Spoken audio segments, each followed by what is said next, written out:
नमस्कार. Riddhi world story मध्ये आपलं स्वागत आहे. आत्मविश्वास. साईशा आणि अभिषेक नुकतेच त्यांच्या नवीन घरात शिफ्ट झाले होते. अगदी सुंदर हवेशीर फ्लॅट आणि मोठी छान सोसायटी मोक्याच्या ठिकाणी होती. छोट्या क्षितिज सुद्धा अगदी खुश होता. नवीन शाळेत जायला पिल्लू अगदी उत्सुक. साईशा क्षितिजला शाळेत सोडायला आणि आणायला जाऊ लागली. हळूहळू मुलांच्या आयांशी ओळख होऊ लागली. आजूबाजूच्या मुलांच्या आयांशी साईशाची मैत्री होऊ लागली. सुची म्हणाली, अगं साईशा, रोज रोज तू कशाला येतेस? उगीच त्रास होईल तुला. आम्ही आमच्या बरोबर घेऊन येत जाऊ ना क्षितिजला. प्रीमा म्हणाली, हो ग, खरंच तू काळजी करू नकोस त्याची. आम्ही लक्ष देऊ त्याच्याकडे. वैशाली म्हणाली, बरोबर आहे ग सगळ्यांचं. आणि तुलाही काही गरज लागली तर हक्काने सांग. साईशाला काहीच कळत नाही या सगळ्यात हे काय आणि का बोलतायत आहे याचा उलगडा तिला होतच नव्हता. तितक्यात सीमा म्हणाली, अगं साईशा, तुझी डेट कधीची आहे? इथेच करणार आहेस की डिलिव्हरी, की माहेरी जाणार आहेस? डोहाळे जेवण आपण करूया हिचं इथे. हो हो, मजा येईल, सगळ्या एका सुरात म्हणाला. आता साईशाची ट्यूब पेटली. पण तसं खरंच काही नसताना सगळ्यांना असं वाटतंय त्याचं कारण म्हणजे आपलं वाढलेलं वजन. हे तिच्या लक्षात यायला वेळ लागला नाही. तिला मेल्याहून मेल्यासारखे झालं. धरणी दुभंगून आपल्याला पोटात घेईल तर बरं होईल, बरं असं वाटू लागले. पण शेवटी धीर एकवटून ती चाचरत म्हणाली, काहीतरी काय तुमचं? तसं खरंच काही नाही. हल्ली वजन जरा वाढलं इतकंच. सगळ्यांच्या चेहऱ्यावर दिसणारं आश्चर्य, नाराजी आणि स्पष्ट दिसत होतं. साईशाने कोणाला काहीही बोलायची संधी न देता तिथून काढता पाय घेतला. तिच्या डोळ्यातलं पाणी तिने प्रयत्न करूनही सगळ्यांना दिसले. घरी पोहोचता साईशाने थोपावून ठेवलेले अश्रू बाहेर काढले. तिला खूप वाईट वाटलं होतं. आपल्या वजनामुळे ती थट्टेचा विषय होऊन बसली. जुन्या बिल्डिंगमध्ये आपल्या स्वभावामुळे तिने सगळ्यांची मनं जिंकली होती. पण या नवीन जागेत आपल्याला बघून कोणीच आपल्याशी मैत्री करणार नाही. क्षितिजला सुद्धा चिडवतील का सगळे? त्यालाही कसं वाटेल असं ऐकून? बिचारा एवढासा जीव, त्याला काय कळणार? आणि अभिषेक, त्याचं काय? त्याचंही प्रेम कमी होईल आपल्यावरचं. त्यालाही हसत असतील ना. खरंच काय झालंय आपलं? आता आरशात बघायची सुद्धा लाज वाटते. साईशा कितीतरी वेळ रडत होती. स्वतःबद्दल तिला चीड येत होती. एकेकाळी चवळीची शेंग असलेली साईशा आता मात्र अगदी अग्गडबंब झाली होती. अभिषेक आणि साईशाचं अरेंज मॅरेज. दोघेही एकमेकांना अनुरूप होते म्हणून पहिल्या भेटीतच एकमेकांची पसंती झाली आणि थाटात शुभमंगल झाले.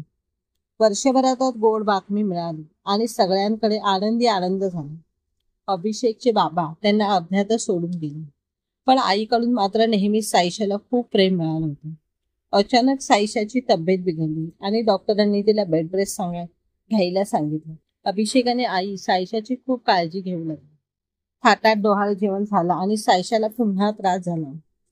आई आणि अभिषेक साईशाची अगदी डोळ्यात तेल घालून काळजी घेऊ लागले. काही दिवसातच अभिषेक साईशाच्या आई बाबांनाही बोलावून घेतले. अवघड परिस्थितीत क्षितिजचा जन्म झाला. सगळं छान होतं. क्षितिजच्या बाळलीला सगळ्यांना सुखावत होता. क्षितिज हळूहळू मोठा होत होता. पण साईशाला मात्र अशक्तपणा जाणवत असायचा. त्यामुळे व्यायाम करणे कधी शक्य झाले नाही. दिवस जात होते आणि आईची तब्येत बिघडली. साईशाने अगदी मन लावून आईंची सेवा केली. तिला स्वतःकडे लक्ष द्यायला अजिबात वेळ मिळाला नाही. या सगळ्याचा परिणाम व्हायचा तोच झाला. साईशाचं वजन तिच्याही नकळत हळूहळू वाढत गेलं आणि आता मात्र ती अगदी अग्गडबंब या आकाराची झाली. नंतर मात्र तिला या वजनाची सवय झाल्यासारखी झाली. ती तशी फिट होती. फिरायला, ट्रेकिंगला जायची ती, आणि त्याचा तिला त्रास असं झालाच नाही. त्यामुळे वजन कमी करायचं असं तिच्या मनानेही कधी घेतलंच नाही. आत्ताच्या मात्र लोक तोंडावर बोलू लागले होते, हळू हसू लागले होते. तिला खूप वाईट वाटू लागले होते. तसा तिने प्रयत्न केला होता अनेकदा वजन कमी करायचं. पण आता वयामुळे आणि हार्मोन्स इम्बॅलन्समुळे वजन काही उतरत नव्हतं. साईच्या डिप्रेशनमध्ये जाण्याच्या मार्गावर होती. अगदी नैराश्य येऊ लागलं होतं तिचं. आज असाच तिचा बांध फुटला होता. अभिषेक ऑफिसमधून आला तेव्हा साईशाची अवस्था बघून गहिवरला. त्याने साईशाला मिठीत घेतलं. ती अनावर होऊन ओक्साबोक्सी रडू लागली. अभिषेक काही न बोलता तिच्या पाठीवरून हात फिरवत राहिला. तिला शांत होऊ दिली. आज फार वाईट वाटलं होतं मला. माझ्या वजनामुळे पुन्हा एकदा अपमान झाला. आता आता नाही सहन होत मला. तू सुद्धा सोडून जाशील ना मला आता? आणि आपला क्षितिज, त्यालाही माझी लाज वाटत असेल.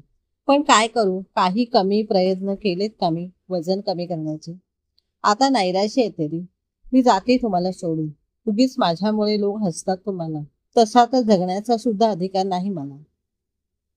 मी साईशा नैराश्यात बोलत होती.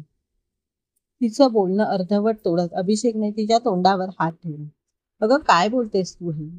असं बोलण्याआधी आमचा कोणाचा तरी जरा तरी विचार आला नाही का तुझ्या मनात? आणि मी तुझ्यावर प्रेम करतो, तुझ्या शरीरावर नाही. त्यामुळे तू कशीही दिसलीस तरी मला त्याचं काही देणं घेणं नाही. तू इतके प्रयत्न केलेस ना, मग अजून कर. क्षितिजच्या वेळी किती त्रास झाला तुला. मग त्याचं सगळं करणं, आईचं आजारपण, कधी लक्ष देणार होती स्वतःकडे. आणि खरं सांगू, मला तुझा अभिमान आहे.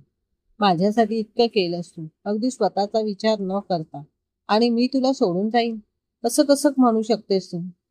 आधी या नैराश्यातून बाहेर ये बरं. आणि तुला हसणाऱ्या लोकांना मागच्या महिन्यात तू 10,000 फुटांवर केलेल्या ट्रॅकचे फोटो दाखव. डॉक्टर सुद्धा म्हणाले ना तुला, तुझा हार्मोन्स प्रॉब्लेम दूर झाला की येईल वजन आटोक्यात. मग कशाला काळजी करते? फक्त छान हसत राहा. नाहीतर रडत राहिलीस तर नक्कीच सोडून जाईल, समजलं का? अभिषेक म्हणाला. आणि साईशा गोड हसली. तिने आनंदाने जीवन जगत तिचा प्रयत्न सुरूच ठेवला. हळूहळू तिचे प्रॉब्लेम्स दूर होत गेले आणि ती अग्गडबम मधून स्लिम अँड ब्युटिफुल दिसू लागली. तिने तिच्यासारख्याच नैराश्यात जगणाऱ्या मैत्रिणींसाठी नवी आशा सुरू केली आणि अनेकांची स्वप्ने सत्यात उतरली. समाप्त. कथा आवडल्यास चॅनलला लाईक व सबस्क्राईब करा.